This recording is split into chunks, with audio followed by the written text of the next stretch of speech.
drilling rig about 40 miles off the coast of Louisiana. 11 workers lost their lives. 17 others were injured. And soon, nearly a mile beneath the surface of the ocean, oil began spewing into the water.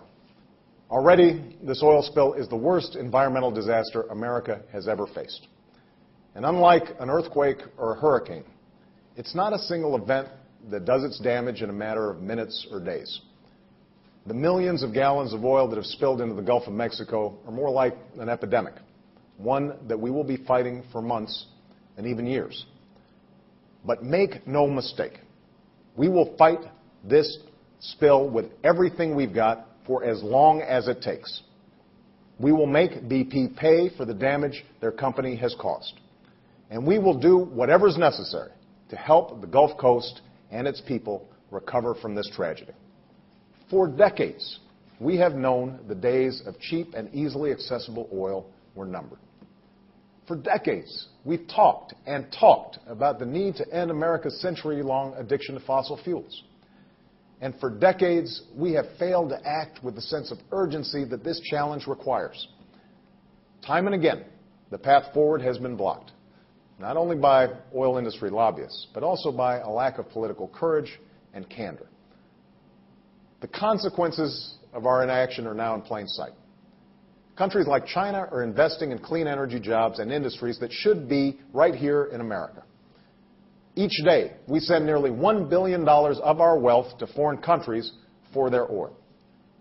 And today, as we look to the Gulf, we see an entire way of life being threatened by a menacing cloud of black crude.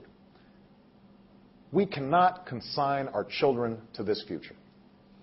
The tragedy unfolding on our coast is the most painful and powerful reminder yet that the time to embrace a clean energy future is now. Now is the moment for this generation to embark on a national mission to unleash America's innovation and seize control of our own destiny. Each of us has a part to play in a new future that will benefit all of us. As we recover from this recession, the transition to clean energy has the potential to grow our economy and create millions of jobs. But only if we accelerate that transition. Only if we seize the moment. And only if we rally together and act as one nation. Workers and entrepreneurs, scientists and citizens, the public and private sectors. But the one approach I will not accept is inaction.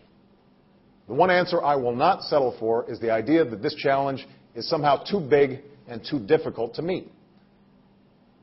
You know, the same thing was said about our ability to produce enough planes and tanks in World War II.